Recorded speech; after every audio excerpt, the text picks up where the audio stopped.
We were about $3 to $3.5 million into it. By the time it came to the summer of 2008, when we finally got the last approval from the town and the state. So great. We're so excited. I call up the banks. We're like, okay, we're ready. And they go, yep, we're not lending right now. I'm like, what the hell are you talking about? I'm over $3 million into this. Well, things have slowed down. Little did I know what would happen in September, a month later of 2008. Bernie Madoff, subprime loans. The financial world fell apart like a house of cards. And me, I was the joker on the bottom of the deck. And to tell you the truth, I was not laughing. So here I am. It's the fall of 2008. I've lost everything. I'm broke. And I kind of went into a depression for about a year. During that time, stopped paying my mortgage, stopped paying my car payments. A couple of months later, my son at the time was about 18 years old. Turned to me and said, Dad, look outside. They were towing away our car, my BMW. I was repossessed. Sure. That's something that never happened to me before. Eventually, they foreclosed on the home. But because we lived in New Jersey and the country was really going through this crazy foreclosures, it took them a long time before they remembered about us and came back and said, oh, yeah, we're going to move forward on the foreclosure. But I went through this depression for a while. And when I finally started to come out the other side, I said, okay, what do I want to do now? But I am the world's biggest super fan. You're like a super fan. Welcome to the Business Superfans Podcast. We will discuss how establishing business superfans from customers, employees, and business partners can elevate your success exponentially. Learn why these advocates are a key factor to achieving excellence in the world of commerce. We discuss the invaluable insights of business owners who have successfully implemented the strategies in the book to build their own team of devoted superfans. Gain insightful knowledge from the experts who create applications that help you create passionate superfans. This is the Business Superfans Podcast with your host, Freddie D. Ready!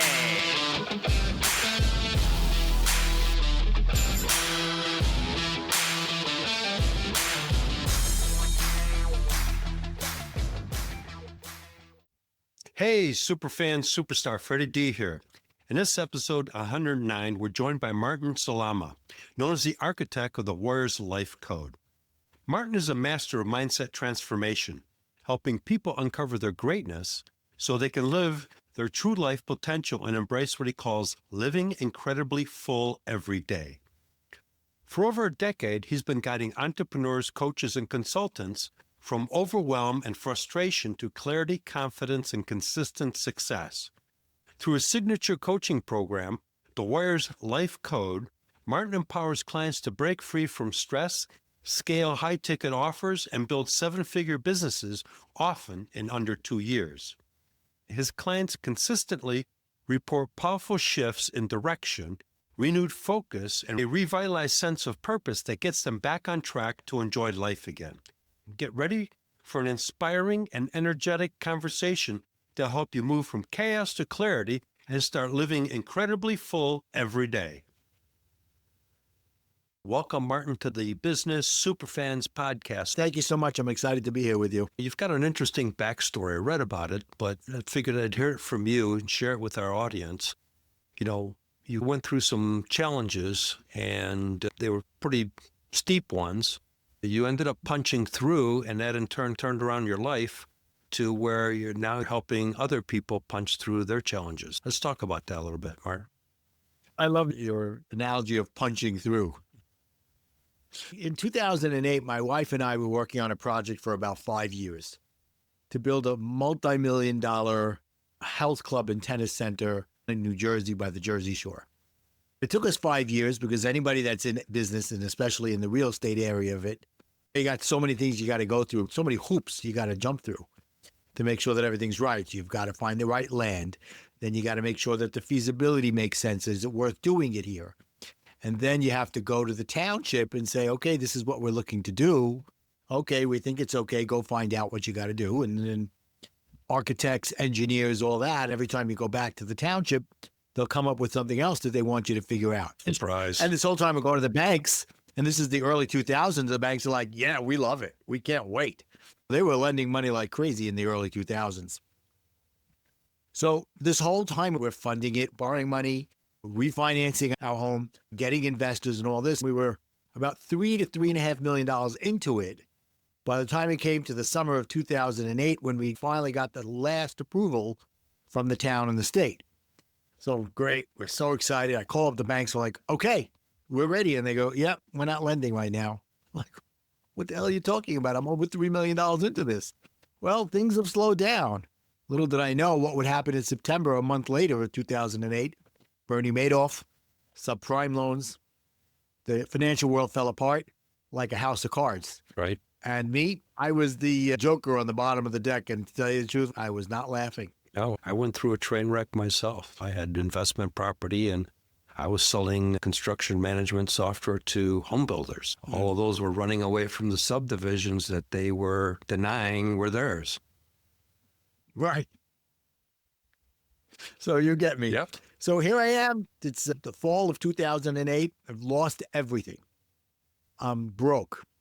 And I kind of went into a depression for about a year. During that time, stopped paying my mortgage, stopped paying my car payments. A couple of months later, my son at the time was about 18 years old. Turned to me and said, Dad, look outside.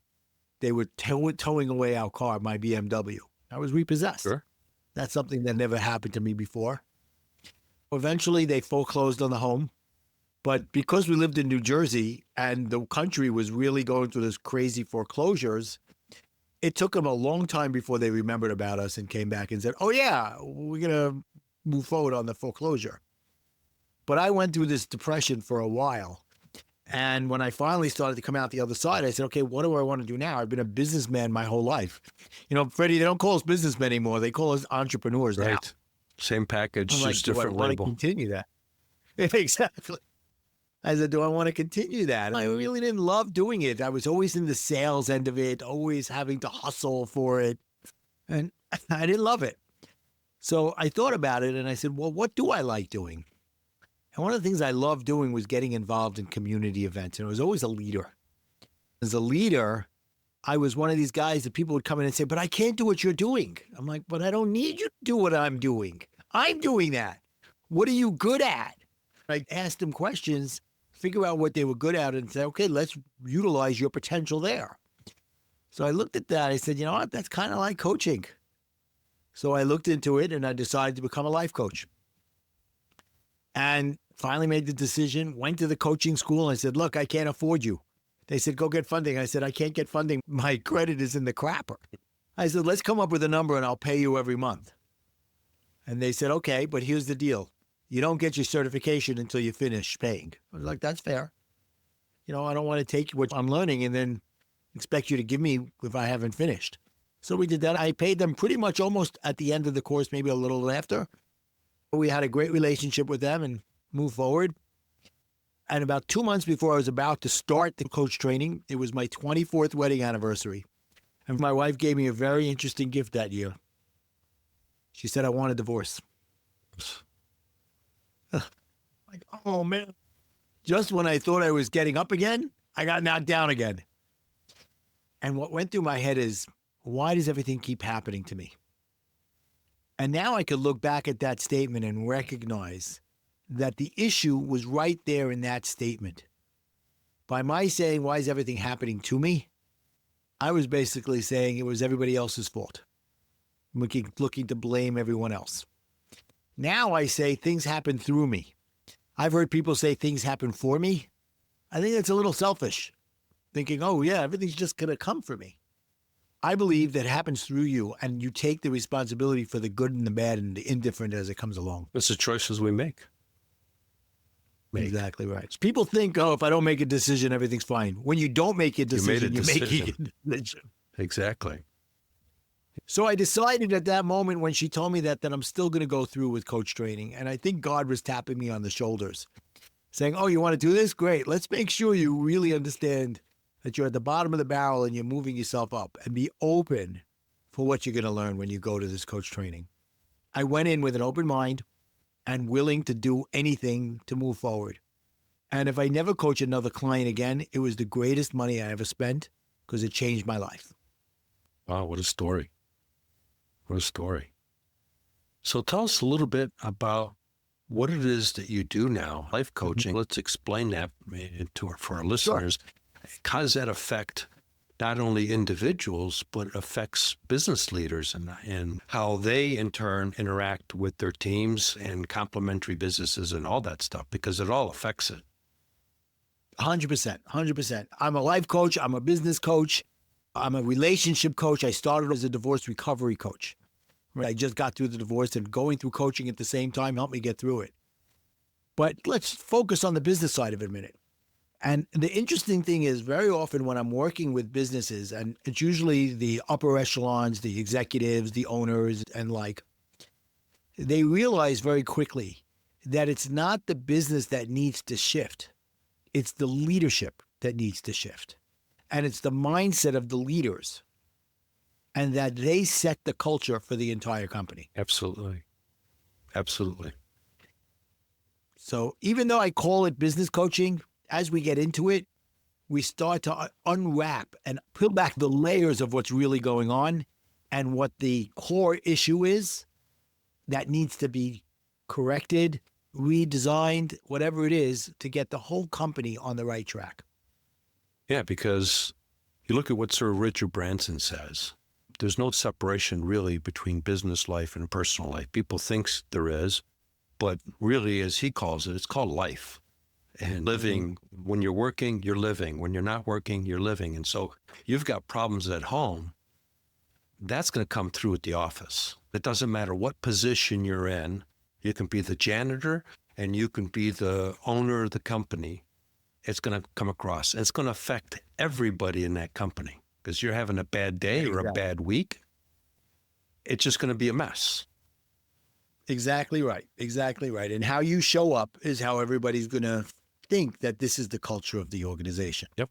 Especially when you're the top of the heap in a good way. Good way, bad way. You're at the top of the heap. You're the top. What happens there comes down and trickles down to everybody else. And we talk about life. And for me, the word life, I turned it into an acronym. After my divorce and going through coach training, I started to evolve. As I evolved, I realized that I needed to like myself if I was ever going to love myself and if everybody was going to love me. So I went through that whole evolution. And one day I was doing something, I got to tell you, Freddie, I'm ADHD. Getting me to sit down and look straight ahead for 10 minutes is impossible. And to close my eyes for 10 minutes is like, what the heck? And I was even doing those guided meditations, right? So imagine a guy, ADHD, doing meditations, guided meditations. And one of these days I had this download of information. I loved my life. I loved the direction I was going in my life. And I wanted to show other people how to do that too. So after I finished meditating for 10 minutes, I wrote for about 2 hours. And out of it came the acronym that I created for the word life. And it's live incredibly full every day. I like that. And thank you so much. There's a huge difference. You could be happy without any meaning, and you could be doing meaningful things without being happy. Happiness to me is self-love, self-care, even selfish. Meaningful is where the selfless comes in. What are you doing for others? It could be, what are you doing for your company? What are you doing for your community? For the world, for whatever. What legacy could you be leaving? If you have both, then you live incredibly full every day. No, it makes complete sense. When you package it that way, it completely makes sense. And it's amazing how many people, we've all run across them, that are missing one or two or three components of that acronym. Right. Oh, yeah, 100%. If you go into every day open with that mindset and you say to yourself, I'm going to live incredibly full every day. You're opening yourself up for the world to show you opportunities.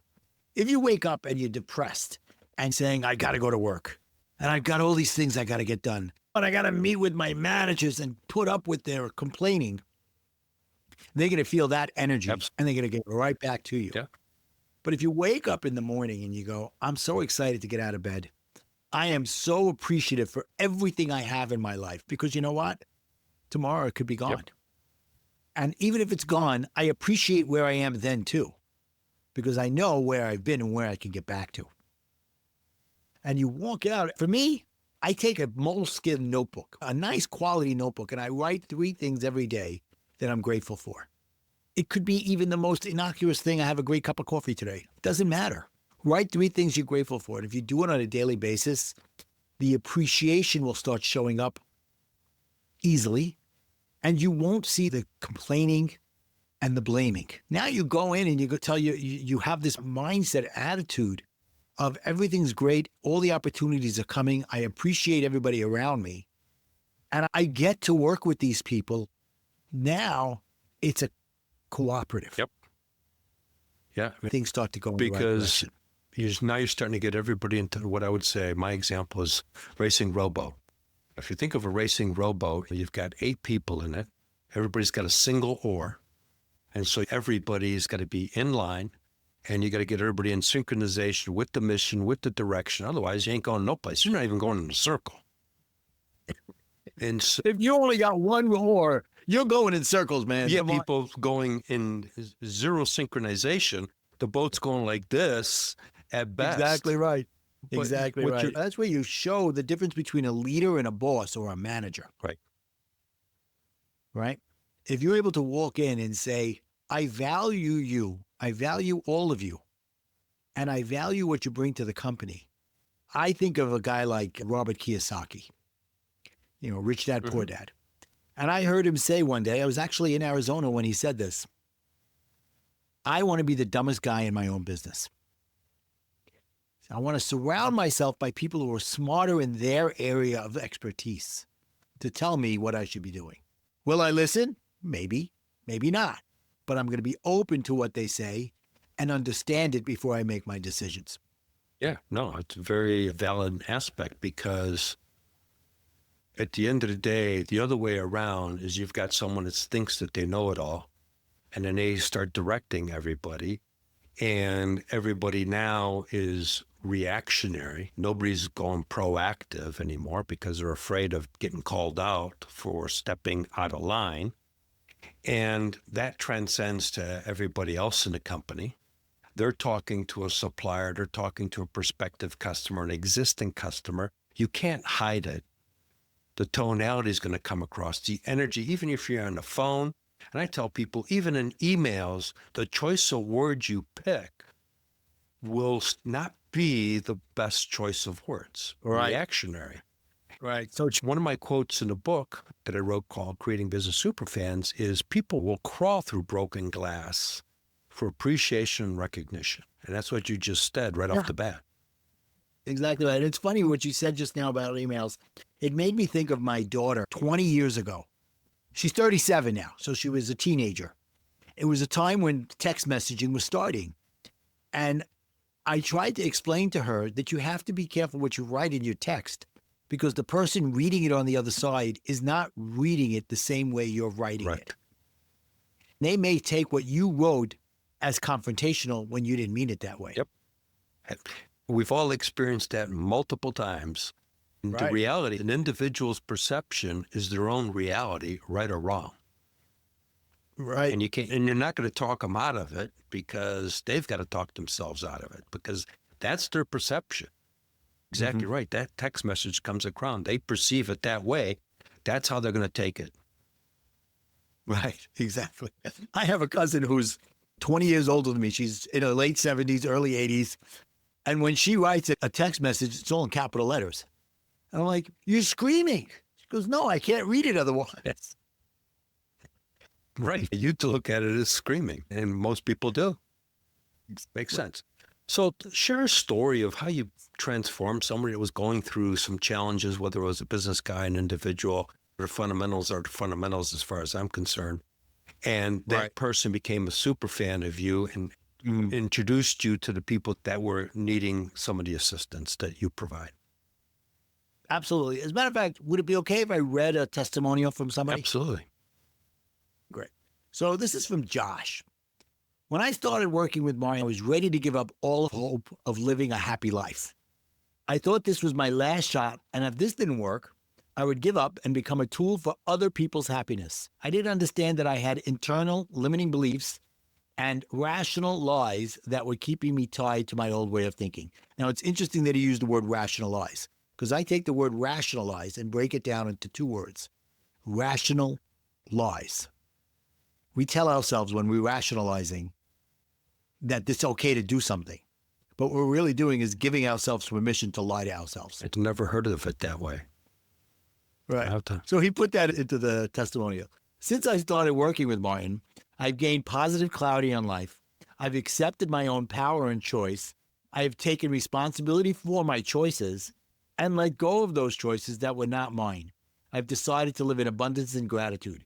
Because of these changes Martin taught me, I'm happier, I have better relationships, and have more clients because I'm being my real positive self.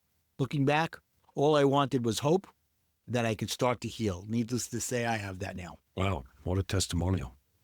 I Thank would you. classify as a solid super fan of how you Yes, transform absolutely. A their raving life. fan. Yeah.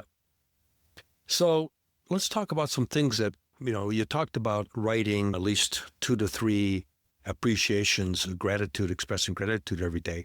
What can a business leader or an individual at a company that is frustrated about their job, they're frustrated about where they're at in their situation?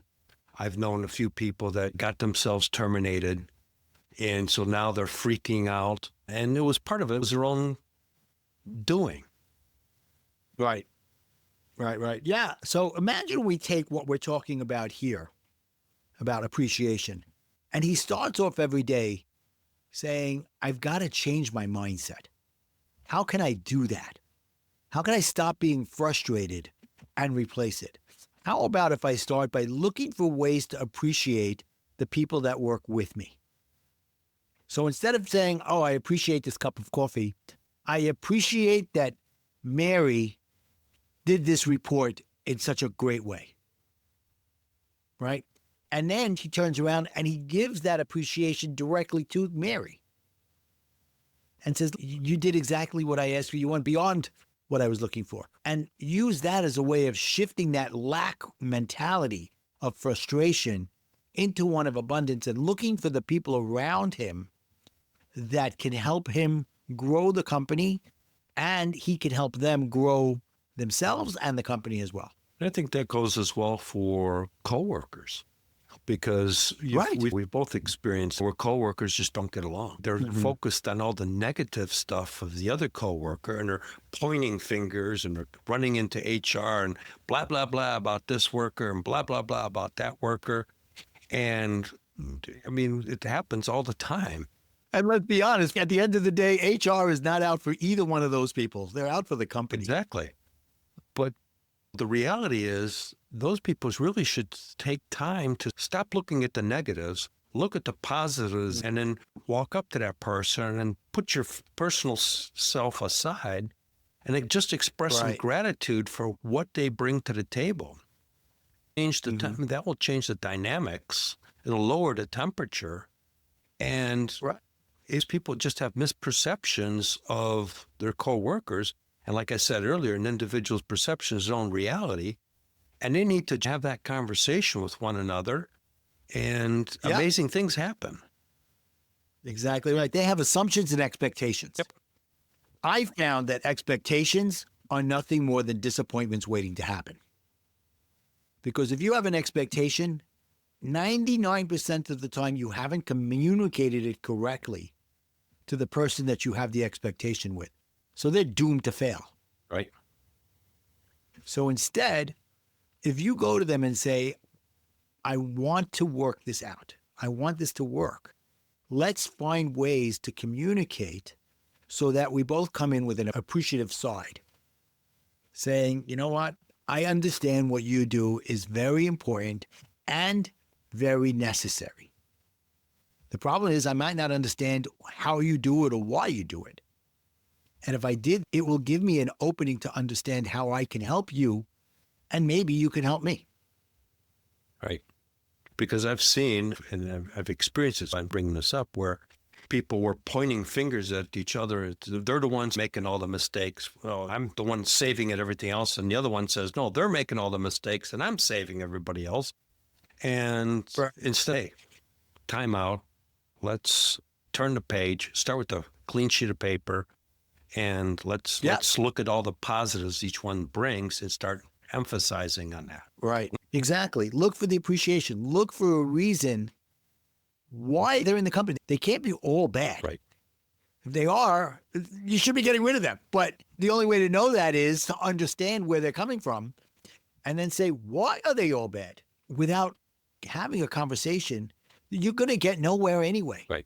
So what do you lose by sitting down and saying, you know what? Let's put our feelings aside and let's not attack each other. Let's address the things that are bothering us about each other's jobs, what they do, Right. and how can we figure that out? And you said a key thing there. It's not the person. You got to take the person out of the It's not- equation. I like that. If you do that, they no longer feel like they're being attacked. Right. Right. Because that's what's happening. You can tell body language and when you got two coworkers that aren't getting along, that affects the entire company and it affects the culture. Everybody's kind of upset. And if it prolongs, it really becomes poisonous. Yep. It's like putting a drop of poison in a pool of water. One drop isn't going to make a difference. But every time you do something, you're putting another drop into that pool of water. Eventually, it's going to be more poison than water. Right. If you can understand that your contribution to the pool could be positive or negative, and if you always come up with appreciation and opportunity, you will bring it out for everybody else. They won't do what you say until they see that you're doing it yourself. Right. Instead of putting poison in, you're putting oxygen. Exactly. That's how I look at it. So let's talk a little bit more here about how do you work with leaders? Okay. I think a big part of it has to start with understanding what the leader's mindset is going in. So if I find that someone has a reactive type of personality, where everything that's coming their way, they're going to react to, which is who I was. What I learned about myself going through my divorce was that those were my default tendencies. I had to be willing to say, just because they're my default tendencies doesn't mean they can't change. I had to learn how to respond instead of react and understand that every conversation I was having with anybody was a confrontation. And I was going in on the defensive, taking everything personally and being ready. You remember that guy that says, let's get ready to rumble? Right. Yeah. Well, that was me. That was my mindset. Everybody that was going to come to me, they were going to attack me. So I had to understand that, wait a minute, it's not them, it's me. And they're coming to attack me because they already know I'm going to be on the defensive. Right. So I've got to start to diffuse the fire before it happens. And how do I do that? By responding instead of reacting. And it didn't take overnight to do. It took a while. And as a matter of fact, I took what I learned and put it into my coaching program and my book, which is called Warrior to Warrior. Okay? Go from somebody who worries about everything to a warrior, somebody who could go through adversity and come out stronger. I took an example that my kids learned in school when the fireman came to teach them about fire safety. And the fireman says, there's 3 words I want you to know when you're in a fire situation. Stop, drop, and roll. Stop what you're doing, drop to the floor, and roll away from the smoke. I said, you know what? That's who I am when I get into a tense situation. I'm ready to freak out and run to the door, and it could be the fire door. Right. So instead, I taught myself, and then I put it together and teach my clients, stop what you're doing. And before you react the way you've done 99 times out of 100 to start the confrontation, stop. Don't react. Think. Instead of think about what they're saying to you. Are you taking it personally? Will it change your life? Is it about you or is it about them? Is it about another situation? And that you're just assuming it's about you. And then respond. And the think part could be easy as saying, you know what, I need to think about that a minute. Now you're letting them know that what they're saying has value and you're not just attacking it on surface value. Right. And then when you come back and respond, now you're saying, okay, I get it. Most people will realize the day after that they screwed up and that they reacted. Yep. Sent that I said, email, okay. sent that text message, and then you go, oh, rats. What the heck did I do? Yeah. So I said, okay, if you can figure out that the next day you screwed up, stop. Think about how you could have done it differently. And here's the most important part. Go back to that person and apologize, not expecting anything back in return. With a true apology of, let's figure this out now. Very important advice, because we've all done it. We've all done it. That's good advice, because it's the same thing in sales. I teach people, before you start chasing that prospect, if you're chasing, what are they doing? They're running. They're up. I'll use the example, go dating. You're trying to attract an attractive individual, and you start calling and pursuing them, they're running. Do you want to reverse it? You want to become attractive, so they're coming to you. What you're really advising is, if you stop and think before you react, and then react appropriately, you become much more attractive, because their expectations are that you're going to react the way you've always reacted, and you react differently. They're going to go, whoa, did that just happen? Right. Exactly. It turns it, instead of stop, drop, and roll, to stop, think, and respond. Very good advice. Yeah. Very good advice. Thank you. And it took me a long time to get it down, and it takes a while for my clients to get it too. And I tell them, every chance that it happens is a learning experience. It's not a failure. It's a way to understand how to do it better the next time. It's like failing forward. At least you're failing forward, you're improving, versus failing backwards, Exactly. where you're sinking yourself deeper into the hole. Exactly right. Let's talk a little bit more about the programs that you offer. What would you like to know? I mean, is it just there's no set program, or you have a structured setup? Yeah. So I have a few different programs. One is helping people shift their mindset from lack to abundance. On a deeper level, it's about helping them shift from self-conscious to self-aware. When you're self-conscious, it's your ego getting in the way. It's negativity, it's blame, it's fear. Okay? All those negative things. And when you're self-aware, it comes from humility, self-worth, and self-love. If you shift there, everything else will start to fall into place. Another thing I've been doing is working with clients, specifically mostly coaches and consultants, to help them get to a 7-figure business within 2 years, guaranteed. So how I do that is I put in what I call a risk reversal strategy. I tell them to get you to $1 million. Is it worth it to pay me $100,000 if you get there? Yeah, but I don't have it now. Good, I don't want it now. What I want is a small amount now on the information that's going to get you going. And then I don't want you to pay me again until you have results. So then you're paying me on results. How much of a super fan, raving fan would I have if they don't have to pay me again until they're successful? I'm going to keep staying there until they get successful. I won't give up on you if you don't give up on you. That's an important statement right there, because a lot of people give up on themselves. Right. And when they do, I'm in their face in a kind, loving way saying, why are you giving up on yourself? They have to understand it's a 3-legged stool. The first leg is having the right systems in place. The second leg, it doesn't matter how much you believe in me and my program. If you don't believe in yourself, you're not going to take the information I'm teaching you and coaching you and putting it into process, because you're holding yourself back. So a big part of it is bringing in that lack to abundance mindset. And then the third one is teaching them to be scalable so that they don't have to do everything themselves. And understanding something I learned, I've been doing for a long time, but then I read a book by a gentleman named Dan Sullivan called Who Not How. You know that book? I've heard of it. So Who Not How basically says, I wake up in the morning and I said, how am I going to do this? How am I going to do that? You're asking the wrong question. The question is, who am I going to get to do this for me?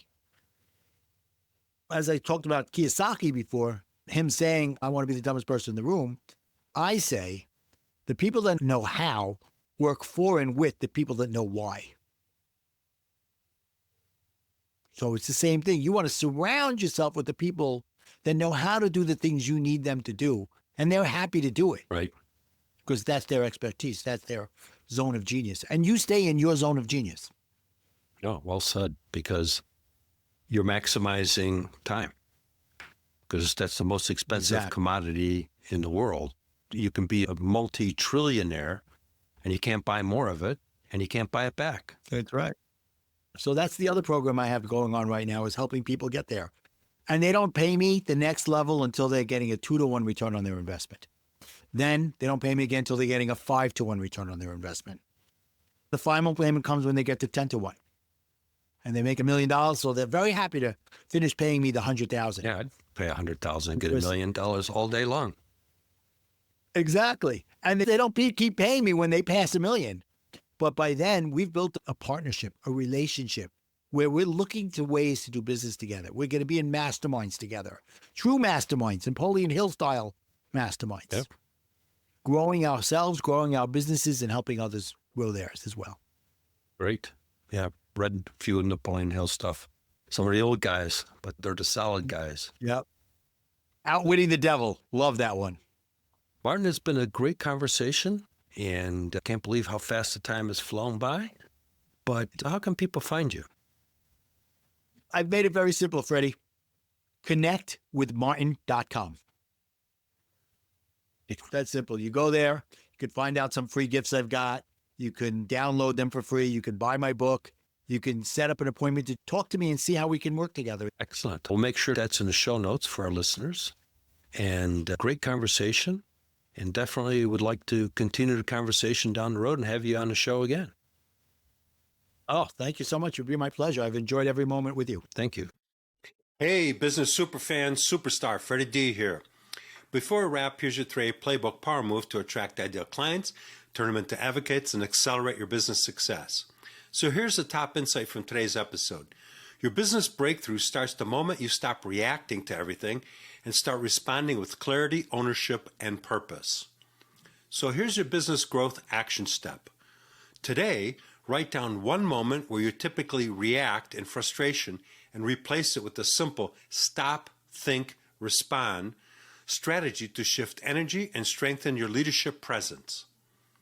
If today's conversation sparked an idea for you, or you know of a fellow business leader who could benefit, share it with them. Support the show with a donation and grab the full notes in the show and grab the full breakdown in the show notes. Let's accelerate together and start creating business superfans who champion your brand. We hope you took away some useful knowledge from today's episode of the Business Superfans podcast. The path to success relies on taking action. So go over to businesssuperfans.com and get your hands on the book if you haven't already. Join the Accelerator community and take that first step in generating a team of passionate supporters for your business. Join us on the next episode as we continue guiding you on your journey to achieve flourishing success in business.